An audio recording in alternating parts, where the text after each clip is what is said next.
Eu volto a repetir, tem algo muito estranho acontecendo. Folha e Estadão, dois jornais, ou dois veículos da imprensa que sempre são tradicionalmente de esquerda e defenderam tudo que aconteceu contra a direita no Brasil, apoiaram o STF em todos os momentos e agora aparentemente estão pulando fora do barco. Ontem nós tivemos um editorial da Folha de São Paulo descendo o sarrafo no STF por conta da repressão, da liberdade de expressão e da censura que eles querem implementar no Brasil. Aí hoje nós tivemos mais 2 editoriais levantando um assunto muito interessante. Mas antes de entrar, você tem que entender o que aconteceu. Primeiro, você lembra desse cidadão aqui? Palocci. Palocci tem delações gravadas dele, onde ele admite que roubou, que o Lula roubou, e aí foi condenado. Bom, só para refrescar um pouquinho a memória. O Banco Central. Mas tem mais esse. O Emílio Odebrecht fez uma espécie de pacto de sangue com o presidente Lula. Ele procurou o presidente Lula nos últimos dias do seu mandato e levou um pacote de propinas para o presidente Lula que envolvia esse terreno do Instituto, que já estava comprado, e o seu Emílio apresentou ao presidente Lula, o sítio para uso da família do presidente Lula, que ele já...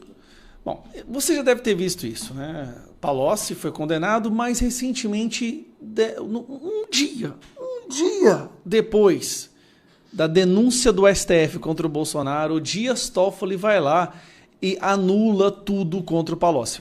Devolveu o dinheiro, admitiu que roubou, contou todo o esquema de corrupção que existia no Brasil, mas as condenações dele foram derrubadas. Palocci liberou o cara 100%. Aí, Estadão solta essa daqui, ó. O Supremo precisa se ajudar.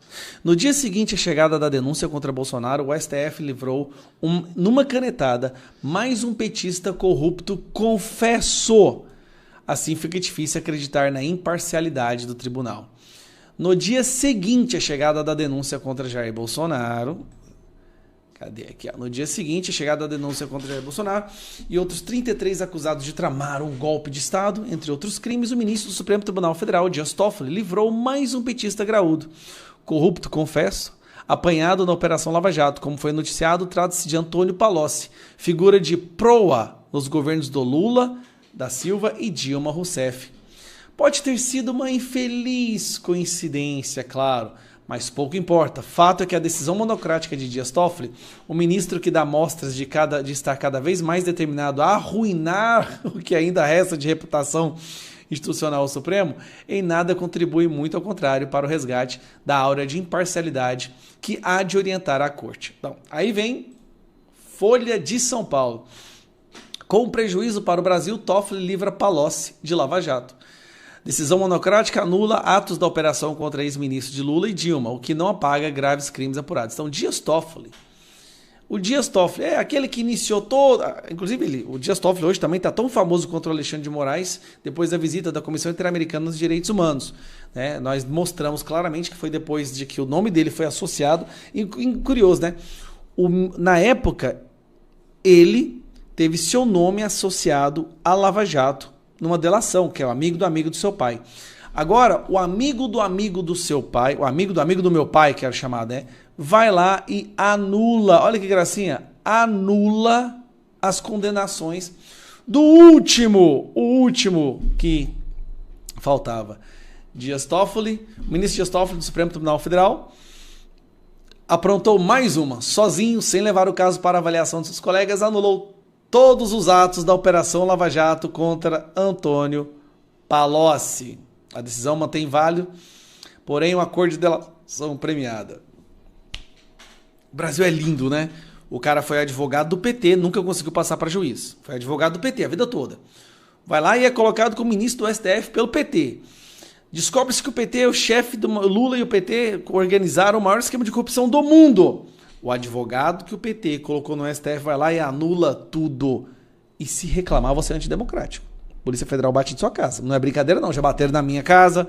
Então não reclame, aceite tudo como uma democracia punjante, tá? Igual é na Coreia do Norte. Daí quando o Lula andar na rua, você tem que chorar, pular, bater palma, igual os coreanos são obrigados a fazer, senão são presos. Porque esse é o caminho que o Brasil está indo. E quem fica revoltado com isso tem que ser preso, caçado, penalizado, criminalizado. Até onde? 16 de março, vamos para as ruas, a gente tem que começar, a gente não pode entregar os pontos, é tudo que eles querem. 16 de março, Copacabana. Você pode ignorar os fatos o quanto você quiser, mas uma hora, mais cedo ou mais tarde, a bigorna da realidade cai. E dessa vez ela caiu, e o STF e o governo Lula sentiram e sentiram muito. De início, eles deram de ombros, diziam que não estavam nem um pouco importados, não se importavam nem um pouco, e que essa reação dos Estados Unidos e do advogado lá do Rumble e do Truth Social, do Donald Trump, era inócua, não surgiria efeito algum no Alexandre de Moraes e nessa ditadura da toga que eles estão implementando no Brasil. Alguma coisa mudou de ontem para hoje. Hoje a imprensa já começa a soltar uma outra versão de como que eles estão lidando, a percepção do Supremo Tribunal Federal em relação ao que os Estados Unidos está fazendo. Mas vamos lá. Primeiramente, como vocês sabem, amanhã, quarta-feira, será votado no plenário da Câmara dos Deputados nos Estados Unidos um projeto de lei que tem como objetivo suspender os vistos de qualquer autoridade internacional que pratique censura contra cidadãos ou empresas americanas.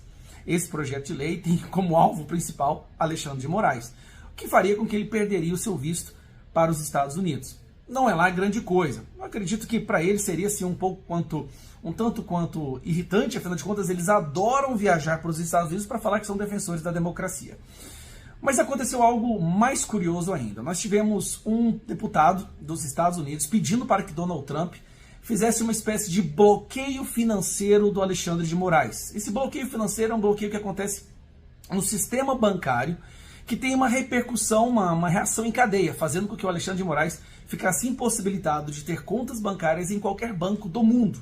Isso é uma prerrogativa que o Donald Trump tem. E durante a conversa no X, aconteceu do Elon Musk também ficar um tanto quanto curioso sobre esse determinado fato. Né? O Elon Musk até publicou perguntando se o Alexandre de Moraes tem bens nos Estados Unidos, demonstrando ali uma intenção de apreender ou confiscar os bens do Alexandre de Moraes e talvez de outras autoridades aqui no Brasil, ministros, delegados da Polícia Federal, membros do governo, que estejam praticando censura e perseguição aqui no Brasil. Bom, de início, eles diziam que não estavam nem um pouco preocupados com isso, que não se importavam. Hoje, a situação mudou. Nós tivemos essa seguinte manchete aqui na Globo. Ministros do STF cobram reação formal do Itamaraty às ações de Musk e aliados de Trump contra Moraes. Agora eles querem colocar o governo, ou a estrutura do governo, para defender o Alexandre de Moraes, como se os Estados Unidos, ou o governo americano, estivesse atacando o STF. Mas não é o STF, não é uma instituição que está sendo criticada. São as decisões de um ministro da nossa Suprema Corte. E a situação começa a escalar. Então nós temos aqui, trumpistas dão como certa a aprovação de projeto para barrar Alexandre de Moraes nos Estados Unidos. Essa será a votação que acontecerá amanhã. E na Globo News, ministros do STF cobram reação formal do Itamaraty às sanções de Musk e aliados de Trump contra Moraes. Conta Daniela Lima, né, a blogueira do sistema. Fontes dizem que desde novembro de 2024 já há uma ofensiva da chancelaria brasileira nos bastidores. Vamos tentar resumir isso aqui. O que o Alexandre de Moraes fez contra cidadãos americanos, pessoas que residem nos Estados Unidos, empresas americanas, não passará batido. Nós estamos vendo o início de uma reação, e uma reação com uma proporção muito maior do que eu acho que eles estavam antecipando.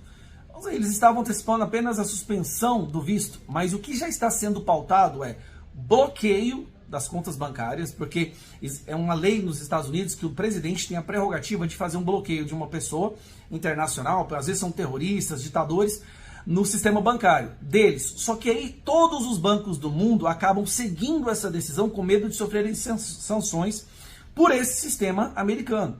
Então é uma espécie de reação em cadeia. E aí pode vir multas para Alexandre de Moraes, processo criminal. Resumindo, eles estão com medo sim.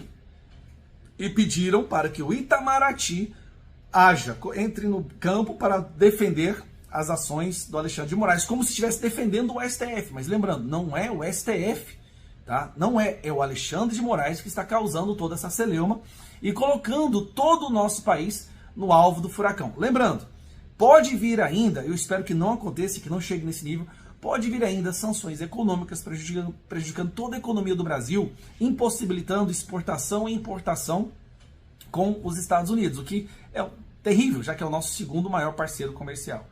Então, enquanto todos esses escândalos estão acontecendo com o governo, denúncia do Bolsonaro, toda essa celeuma da política brasileira, querendo ou não, tem esse foco que deve ser dada a devida atenção. Né? Vamos ver como é que vai ser essa votação amanhã. No plenário da Câmara dos Deputados, é dado como certo que vai ser aprovado, mas a situação está ficando insustentável para o nosso STF, que quer defender as ações do Alexandre de Moraes, que o mundo já percebeu que são ações ditatoriais. Lembrando, o Reino Unido já recuou na tentativa de censurar a internet e perseguir as plataformas e as big techs com medo de sanções dos Estados Unidos. O Brasil ficou isolado.